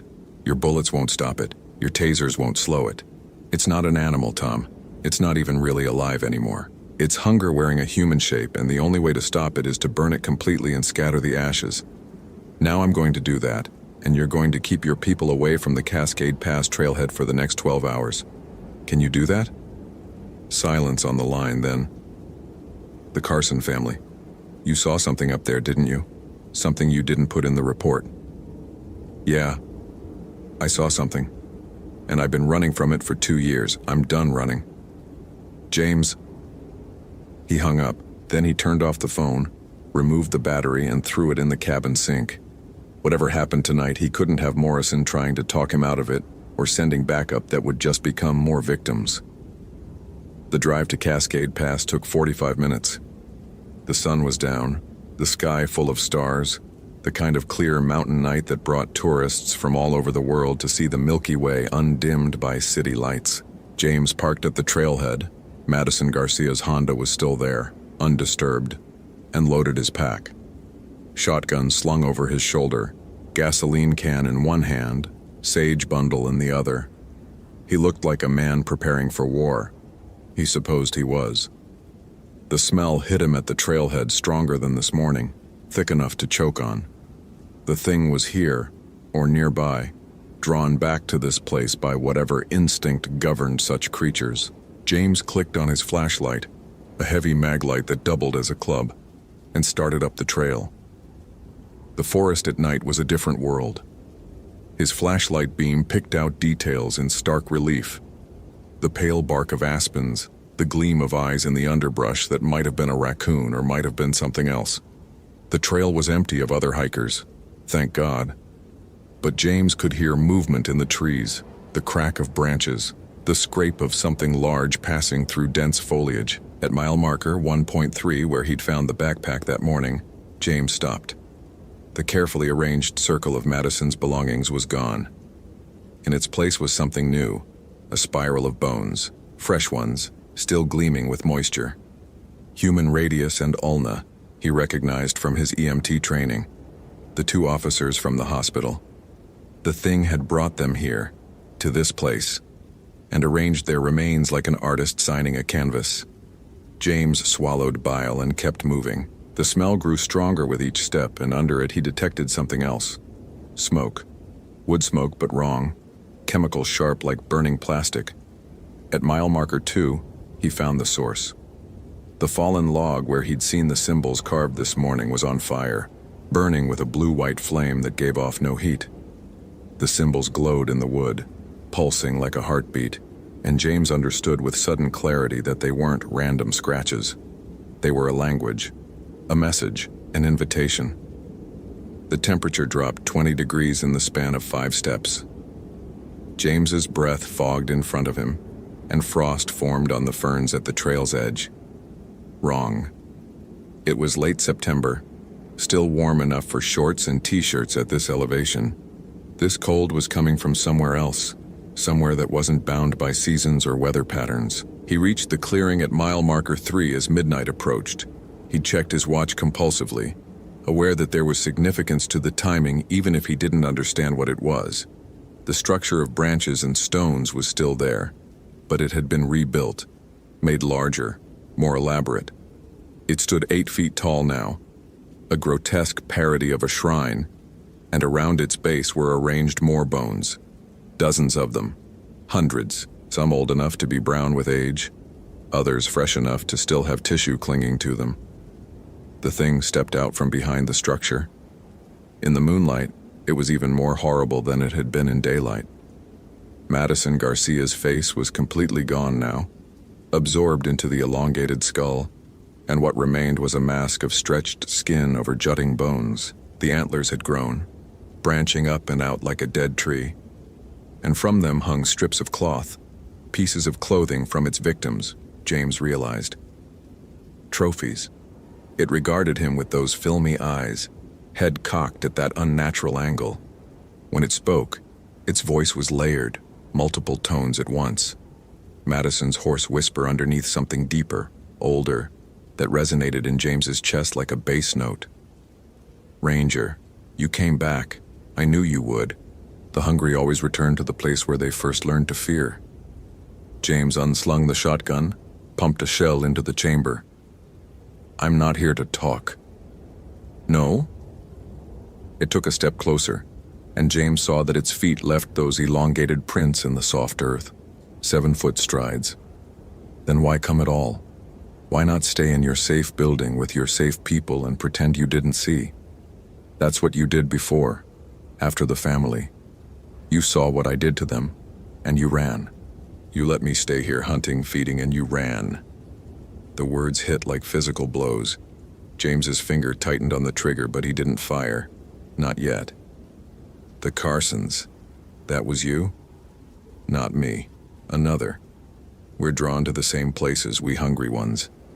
Where the taboo was first broken, where the first taste was taken. This forest has known us for centuries. Long before your park, before your trails and permits and regulations. The Skagit people knew. They had rules. Don't hunt alone in winter. Don't camp where the bones are. Don't eat the meat that tastes too sweet. But your people forgot. You always forget. It moved closer, and James raised the shotgun. That's far enough. Or what? You'll shoot? I've been shot before. I've been stabbed, burned with ordinary fire, beaten with clubs and stones. The shell survives everything except the sacred fire, and you don't have sacred fire. You have gasoline and road flares. Crude. Ineffective. But it stopped moving, James noted. For all its confidence, it had stopped. Madison Garcia, James said, trying to find some remnant of the woman in the thing before him. If you're still in there, fight it. You can still. Madison is gone. She's been eaten. I ate her from the inside, memory by memory, thought by thought, until nothing remained but the hunger. That's what we do. That's what we are. The hunger that walks, the famine that hunts. And you, Ranger, you've been hungry too, haven't you? Not for food, for answers, for revenge against whatever killed those children you found. I can smell it on you. That gnawing emptiness that never quite fills. James's hand trembled. The thing was right, in a way that made him sick. Since the Carsons, he'd been empty, going through the motions of living but never quite present, always looking over his shoulder for the thing that had killed them, looking for answers in files and research and indigenous legends, because confronting the truth, that some things couldn't be explained or fixed or arrested, was too terrible to accept. "I'm nothing like you," he said. "No? Then why are you here alone? Why didn't you bring help? Why do you have a gun you know won't work and fire you know won't burn hot enough?" It smiled, those filed teeth catching the moonlight. "Because part of you wants to feed too. Part of you wants to become what I am. No more fear. No more doubt. Just the clarity of hunger and the satisfaction of the hunt. You're wrong. Am I?" It took another step, close enough now that James could see the individual bones beneath its transparent skin, the way its heart, black and withered, still beat in its chest. "Pull the trigger then. Shoot me. Burn me. Try to stop me. But know that every person who fights us, every person who comes close enough to look into our eyes, carries a seed of us away. The hunger is contagious. The fear is fertile ground. And one day when winter comes and you're alone and desperate, you'll remember how I looked at you tonight. You'll remember that there's always a choice. Starve or feed. Die or become." James fired. The shotgun blast caught the thing in the chest, knocked it backward, the sound echoing off the mountain peaks like thunder. The thing stumbled, looked down at the spreading hole in its torso. Then it looked up at James and laughed. "See? Just a shell. Just meat and bone. You can't kill what's already dead." But James was already moving. He dropped the shotgun, grabbed the gasoline can, and ran forward. The thing was still laughing when he emptied 5 gallons of fuel over its body, soaking the translucent skin, the grotesque antlers, the shrine of bones behind it. It stopped laughing when James pulled out the sage bundle, the sweetgrass braid, and the small leather pouch the Skagit elder had given him. "Wait." James struck a road flare.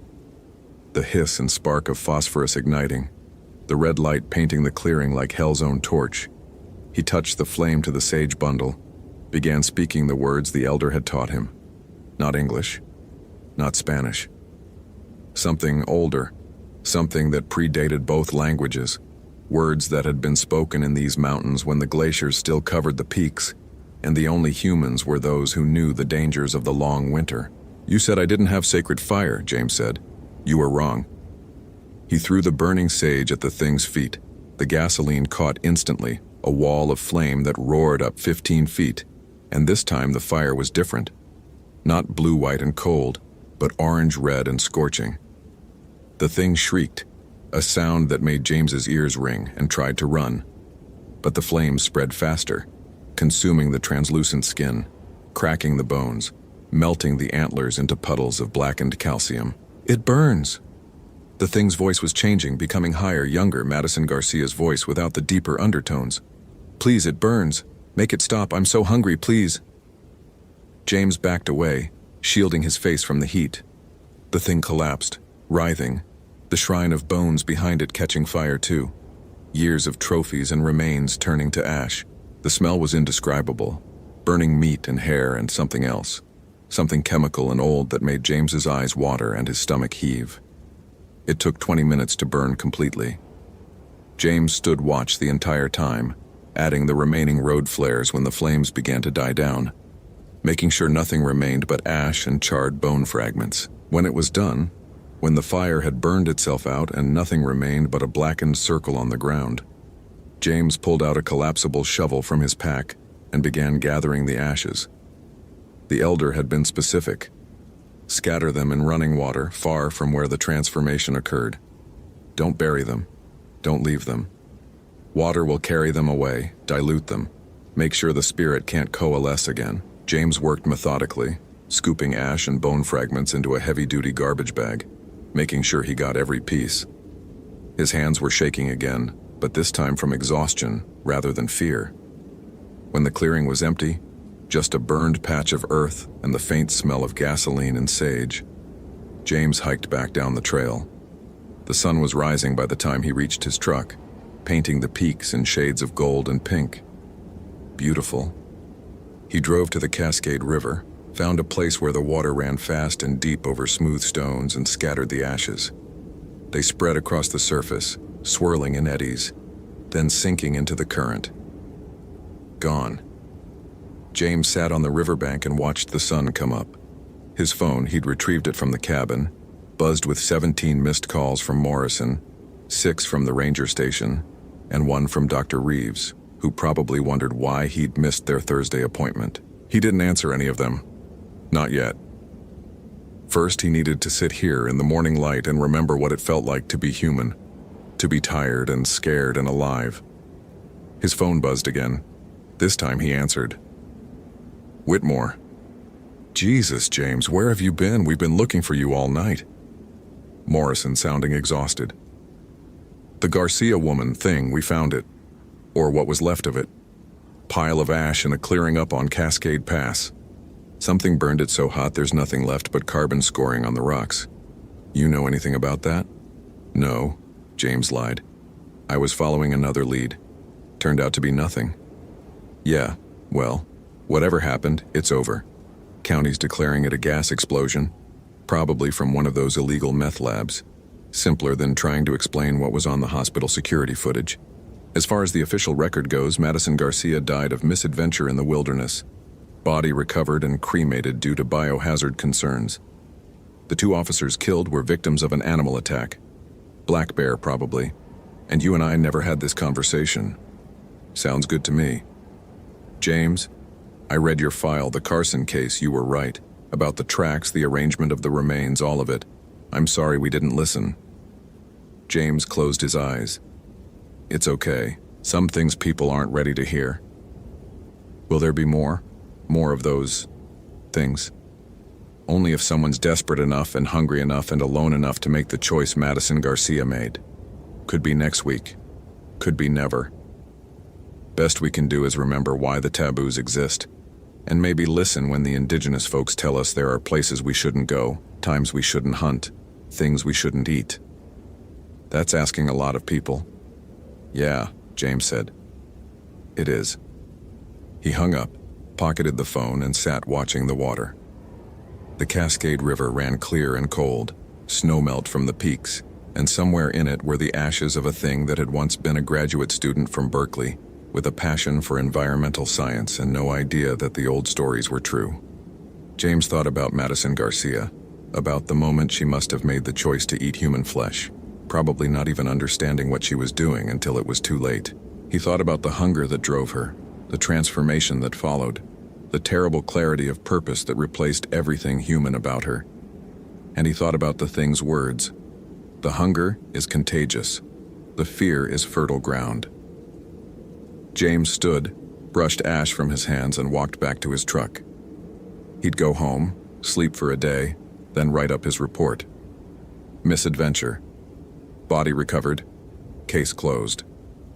And if in the future, during the long winters when the snowpack was heavy and the springs came late, if he heard reports of hikers gone missing in impossible ways, remains found in arrangements that didn't make sense, well, he'd know what to do. He'd know about the sacred fire, and the sage, and the running water. He'd know to look for the signs, the elongated tracks, the chemical smell, the cold that wasn't natural. Most importantly, he'd remember what the Skagit elder told him, the last thing the man said before James left with his bundle of sage and sweetgrass. The hunger spirit isn't evil. Evil requires choice, intention. The Wendigo is simply hunger made manifest, the natural consequence of breaking the oldest taboo. We created them in a way. Every culture that faced starvation and made the choice to eat its own dead created them. They're our shadow, Ranger, the dark reflection of our will to survive, and they'll exist as long as we exist because the hunger never truly dies. It just waits. James drove back to Marble Mount as the morning traffic started filling Highway 20. Logging trucks heading to the mills, tourist cars heading to the trails, families starting their day with coffee and optimism, and no idea that something terrible had almost been born in their mountains. He envied them that innocence, but he also knew he couldn't have it anymore. Not after what he'd seen, what he'd done. The ranger station was busy when he arrived, Linda at the dispatch desk handling the morning's calls, Tom Reeves reviewing maintenance schedules. They looked up when James entered, and Linda's expression shifted from annoyance to concern. "Whitmore, you look like death warmed over. Morrison said you were following up on the Garcia case?" "Yeah, it's closed now. Body recovered." "Jesus, that poor girl. Her parents called this morning wanting to know when they could claim her remains. What do I tell them?" James thought about Madison Garcia's elongated form, the filed teeth, the hunger that consumed her from the inside. What could you tell parents about a death like that? How could you explain that their daughter had become something else? Something that wore her face like a mask until even that was burned away. "Tell them she's at peace," James said, "and that the mountains took her quickly. No suffering. It was a lie, but a kinder one than the truth." Linda nodded, made a note, turned back to her computer. Tom Reeves caught James's eye and gestured toward the break room. James followed, and Tom closed the door behind them. "Morrison called me," Tom said quietly. "Told me about the hospital, about what Garcia had become. He didn't use the word, but I know what he meant. My grandfather was in Lakapamuks. He told me stories about the hunger spirits when I was a kid. I thought they were just cautionary tales, you know? Don't wander off alone in winter, don't eat strange meat, but they were real, weren't they?" "Yeah," James said. "They were real. Are there more? I don't know. Maybe. The forest is old, Tom. Older than the park, older than the logging industry, older than the European settlements. And people have been starving in these mountains for thousands of years. Every time someone made that choice, every time the hunger got too strong and the taboo too weak," he shrugged. "Let's just say Madison Garcia probably wasn't the first, and she might not be the last." Tom was quiet for a long moment. Then he opened a drawer in the break room cabinet and pulled out a small leather pouch, similar to the one the Skagit elder had given James. "My grandfather gave me this before he died. Said it was protection. Sage and sweetgrass and something else, I never asked what. He told me that if I ever saw signs, tracks that weren't quite right, bones arranged in patterns, cold that came from nowhere, I should burn this and speak the old words. I thought he was being superstitious, but now... Keep it, James said, and teach someone else the words, just in case. You think it'll happen again? I think people get desperate. I think winters get hard. And I think the hunger never really dies. James grabbed his mug from the cabinet, poured coffee that had been sitting on the burner too long, took a sip that burned his tongue. But we can be ready. We can remember. That's all we can do. Tom nodded slowly, slipped the pouch back into the drawer. You going to be okay after what you saw?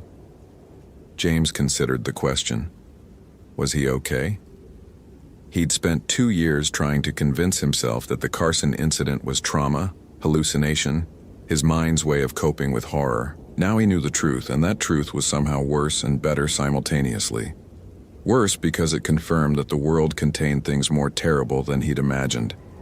Better because he could finally stop questioning his sanity, stop wondering if he'd invented the threat to avoid accepting that sometimes bad things just happened. I will be, James said. Eventually. He spent the rest of the day at his desk writing reports that didn't mention Wendigos or transformations or sacred fire. Madison Garcia died of misadventure, body recovered, family notified.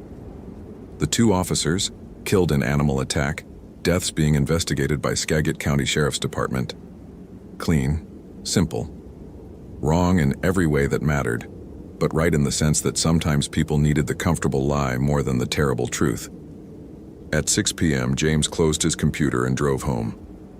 His cabin felt different now, smaller somehow, as if the walls had moved in while he was gone.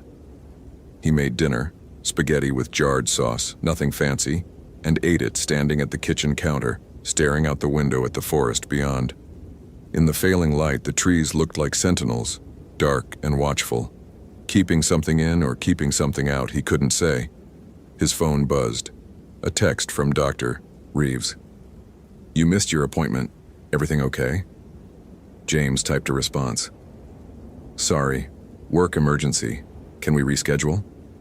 Of course. Thursday, same time? Sounds good. He'd go to the appointment.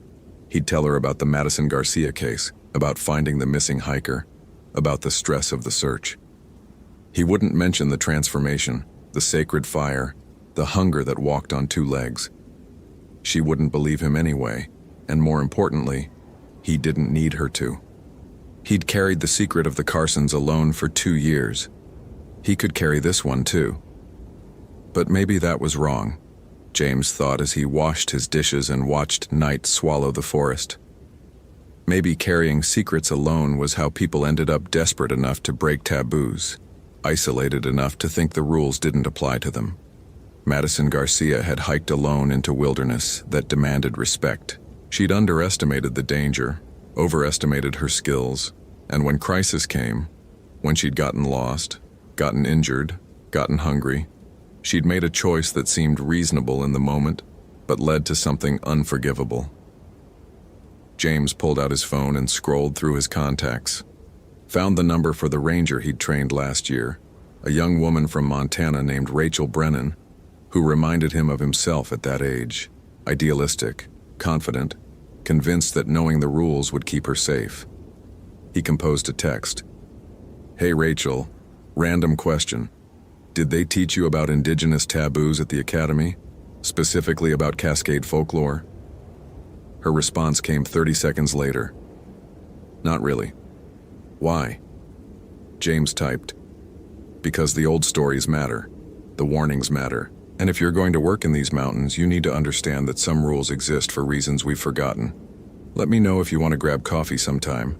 I'll tell you what the training manual leaves out. Sounds mysterious. I'm free Saturday? Saturday works. He'd tell her about the Wendigo. Not everything. Not the specifics of Madison Garcia or the hospital, or the way the thing had smiled with filed teeth. But enough. Enough that if she ever found tracks that didn't make sense, or bones arranged in patterns, or smelled that chemical decay in forest where nothing should be dead, she'd know to run. Or if she was brave enough to fight with sacred fire and old words. The secret didn't have to die with him. That was the important thing. The knowledge could be passed down, ranger to ranger, a shadow training that ran parallel to the official curriculum. How to recognize signs, how to prepare, how to burn a Wendigo shell so completely that the spirit couldn't find a new host. Tom Reeves knew now. Rachel would know soon. And they'd tell others, and those others would tell more. And maybe, the next time someone made Madison Garcia's terrible choice, there would be someone ready to respond before the transformation was complete. James finished washing the dishes, turned off the lights, and went to bed. He didn't expect to sleep, but exhaustion pulled him under almost immediately, and for the first time in 2 years he didn't dream of the Carsons. He didn't dream of bones arranged in spirals or tracks that shouldn't exist. Instead, he dreamed of fire, clean, purifying fire that consumed everything false and left only truth behind. In the dream, he stood beside the Cascade River at dawn, watching ashes swirl away in the current, and he felt something he hadn't felt since before the Carsons died. He felt like a ranger again, not just someone who enforced rules and maintained trails, but a guardian of the boundary between the human world and the wild places where old laws still applied. It was a heavy responsibility, heavier than he'd understood when he first took the job 11 years ago, but it was also purposeful in a way that filing reports and giving safety briefings never could be. The hunger that walks was real, the stories were true, and someone had to stand between the desperate and the choice that would destroy them. Someone had to remember what the world looked like before GPS and satellite phones, and the comfortable illusion that wilderness was just nature we hadn't tamed yet. Someone had to carry the knowledge forward, generation to generation, so that when winter came and people got hungry and the old taboos seemed like superstition, there was still a voice saying, "Don't. Please don't. Because what you become will be worse than what you'll lose." James Whitmore decided he could be that voice. He could be that guardian. It wasn't the career he'd planned, wasn't the peaceful life he'd imagined when he first moved to the North Cascades. But it was the one he had, and he'd do it right this time. He'd honor the people who died, the Carsons, Madison Garcia, the 2 officers, by making sure their deaths meant something, by making sure the next person who faced that choice knew the truth about what waited on the other side. The hunger never dies, it just waits. But so do the guardians, the ones who remember the old words and keep the sacred fire burning. And as long as someone stood watch, as long as someone carried the knowledge forward, the hunger wouldn't win. Not today, not in his forest, not while James Whitmore still drew breath. Hope you felt genuine terror. If you appreciate authentic horror rooted in real folklore, consider following for more stories. Which moment scared you most? Share your theory about what happened.